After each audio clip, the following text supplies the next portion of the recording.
The last victim was removed from the scene at 1:30 a.m. today. By 2:02 a.m., all the victims had been identified. By 3:59 a.m., the families of the victims had been notified. I'm going to read the names of the deceased. Denny Strong, 20 years old. Nevin Studinsky, 23. Ricky Odds, 25. Trelona Barkonoviak, 49. Suzanne Fountain, 59. Terry Leiker, 51. Officer Eric Talley, 51. Kevin Mahoney, 61. Lynn Murray, 62. Jody Waters, 65.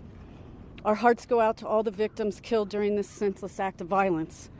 We are committed with state, local, and federal authorities for a thorough investigation, and will bring justice to each of these families. The biggest stories the moment they happen from around the globe. Subscribe to Bloomberg Quick Take now for insight in an instant.